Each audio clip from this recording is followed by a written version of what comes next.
Coming up today, President Park Geun-hye pays tribute to the American troops killed in the Korean War. She also visits a NASA Space Flight Center as she continues her U.S. trip. Preparations for next week's reunion event for families separated by the Korean War are in their final stages. A South Korean delegation is visiting the Mount Kumgang resort today to give the venue a quick once-over. Plus, Japan expresses regret over China's successful bid to have records related to the Nanjing Massacre put on UNESCO's Memory of the World Register. Stay tuned for these stories and more.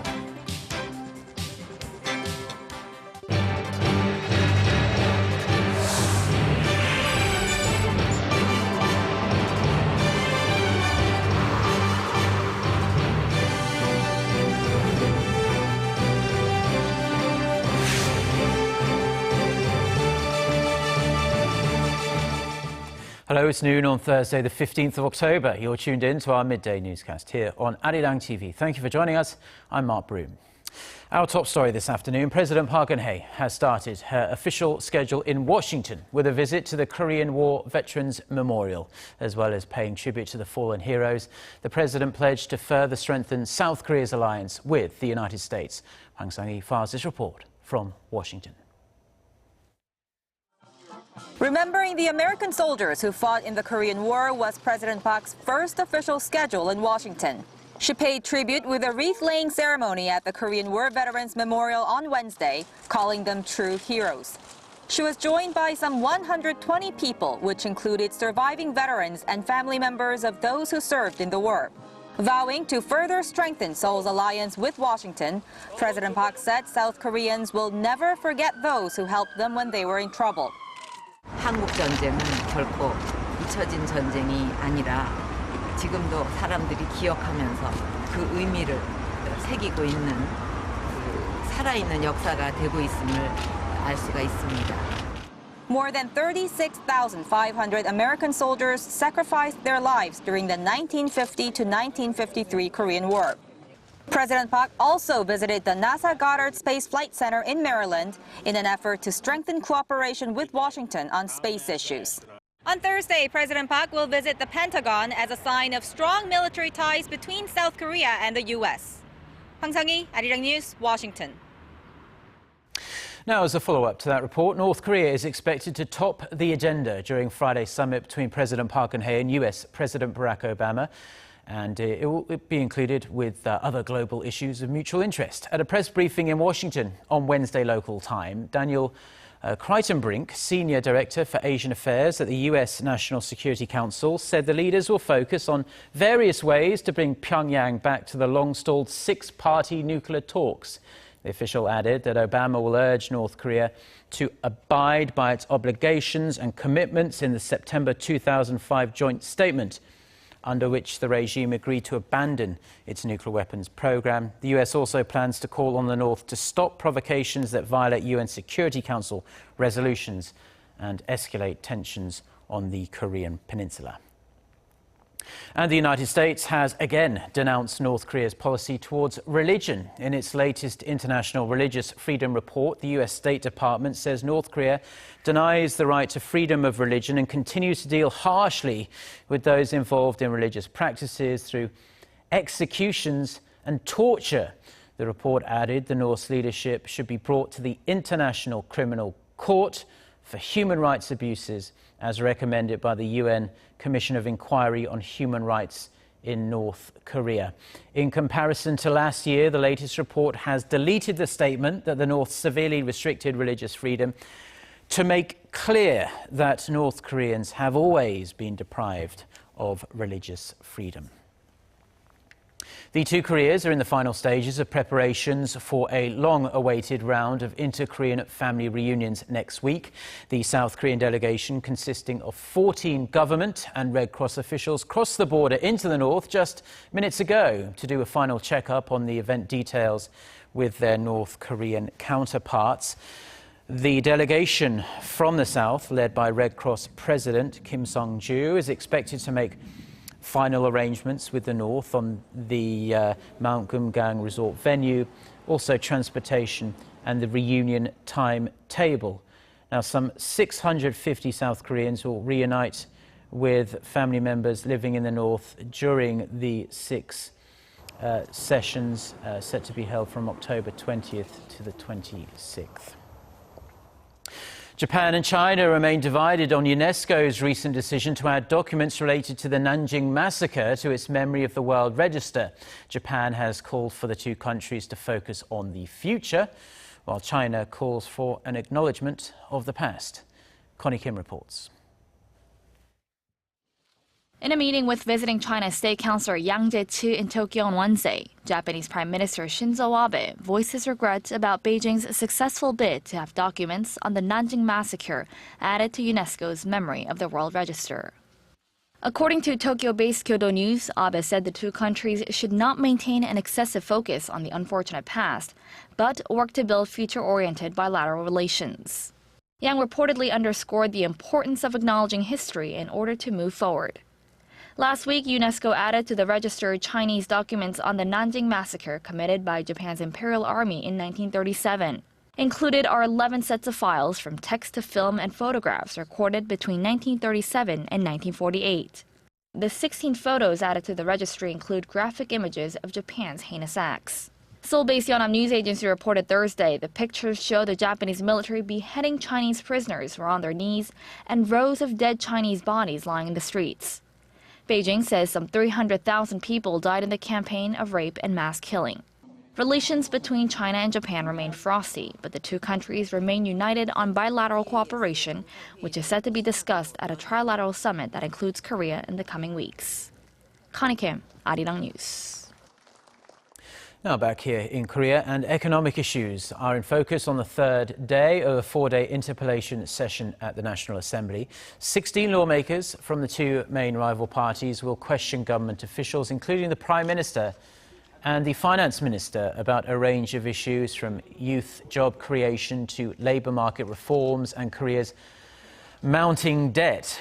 Korea's free trade deal with China, which is currently pending at the National Assembly, and Korea's possible participation in the recently agreed Trans-Pacific Partnership, or TPP, deal are also on the agenda. Korea's central bank has held its key interest rate steady for October amid continuing external uncertainties and early signs of a recovery in domestic demand. It has also revised down Korea's growth forecast for this year and the next. Shin Se-min reports. The Bank of Korea has frozen its benchmark interest rate at a record low of 1.5% for the fourth consecutive month. Following its monthly monetary policy meeting on Thursday, the central bank said it was continuing to gauge the impact of growing uncertainties stemming from China's slowdown and the timing of the U.S. Federal Reserve's rate hike. Bank of Korea Governor Lee Ji-yeol said the central bank is monitoring a steady recovery in domestic activity.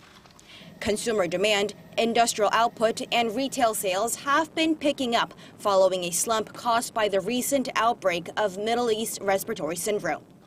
However, experts say there is only so much the BOK can do. The current economic circumstances in Korea cannot be solved through rate adjustments alone. A further cut would probably have a limited effect on boosting consumer spending and investment. The central bank cut its growth forecast for this year from 2.8%. This is the second time this year that the BOK has downwardly revised the forecast. It's now in sharp contrast to the government's much rosier forecast of 3.1%. Inflation, which has been stuck in the sub-1% range all year, is expected to rise slightly, but remain low. Shin Se-min, Arirang News. Now, the World Bank is warning that young people around the world are facing the worst ever global employment crisis. In its annual Solutions for Youth Employment report, the Washington-based financial institution said there are currently 1.8 billion people between the ages of 15 and 29, the largest youth generation in human history. And a third of them, some 620 million, are neither in employment, education, or training. The The report warned that today's youth, who account for roughly 40% of the world's unemployed, are up to 4 times as likely to be jobless later in life. It calls for immediate action to avoid greater social tension that could pose a risk to global security. The US Federal Reserve says the US economy posted modest growth from mid-August to early October as a strong greenback weighed on the country's manufacturing and tourism sectors. Releasing its so-called Beige Book in Washington on Wednesday local time, the Fed said consumer spending grew moderately, housing and commercial real estate picked up, and banking and finance were fairly positive. Most economists expect the Fed to start hiking interest rates before the year's end.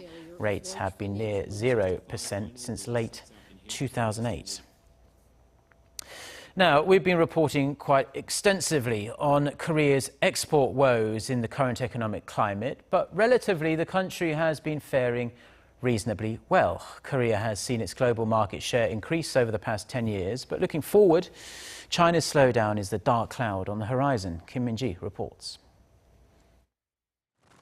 Korea, Hong Kong, Taiwan, and Singapore. Collectively, they're called Asia's 4 dragons due to their exceptionally high growth rates and rapid industrialization between the 1960s and 1990s. The good news for Korea? It's currently outperforming the other 3 in terms of trade. According to financial services firm J.P. Morgan, the global presence of Korea's exports have been on an upward trend for the past decade. The country's exports accounted for 2.8% of the global total in 2005, but stood at 3.4% last year. Over the same period, Taiwan has seen its figure slowly decline, while Singapore's share has remained unchanged. Experts say Korea has been less susceptible to external shocks, such as weak demand in emerging economies, as it exports a wider variety of products in Taiwan and Singapore. In 2005, Korea ranked 10th in terms of global export volume at just over $300 billion. It's climbed the ladder to sit at 6th as of last year with over $600 billion. Singapore fell 2 ranks to 19th over the same period, while Hong Kong saw its ranking tumble 6 notches. While Korea has been faring better than the other dragons, it has been seeing its exports stumble this year due to weak global growth, especially in China. China is set to record its lowest growth rate in over 2 decades this year. This is a big concern as more than a quarter of Korea's outbound shipments go to the world's 2nd largest economy. Experts say preemptive measures need to be taken to minimize the negative impact, and the government needs to come up with new export strategies to meet China's changing trade paradigm. Kim Min-ji, Arirang News. Now, KB Gungming Bank is seeking to extend its service hours at branches around the country by next year. The bank, which has the largest network in the country with some 1,100 branches, said it hopes to keep some branches open from noon to 7 p.m. and others open 365 days a year. Regular banking hours in Korea are 9 a.m. to 4 p.m. This all comes after Finance Minister Choi Kyung-hwan drew fierce criticism for remarks about local banks closing too early and bankers not working hard enough despite drawing high salaries. Bank officials, in response, blamed Korea's banking system, saying they currently work long after the close of business. Other banks are expected to follow KB's lead, which experts say will not only be more convenient for customers, but will also contribute to a rise in the bank's profitability. Audi Volkswagen Korea is expected to recall over 2,000 vehicles for a defect in emissions-related parts. According to industry sources, over 1,600 Audi A6 sedans sold between 2009 and 2010, and over 500 Volkswagen Tiguan SUVs sold in 2009 will be subject to this recall. The local units of Volkswagen and Audi must recall the affected models within the year, this according to changes in Korea's recall-related regulations. The company is also set to recall over 100,000 vehicles sold in the country in connection to the recent diesel emissions scandal. It said it will start a global recall of affected vehicles in January.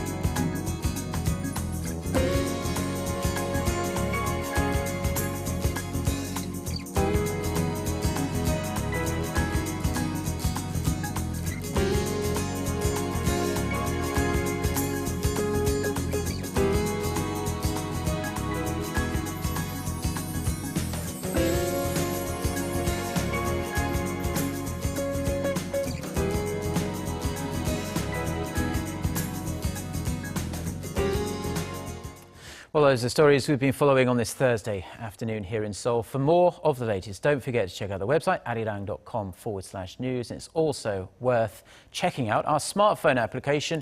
You can just search for Arirang TV in the usual places. Have a great day. Goodbye.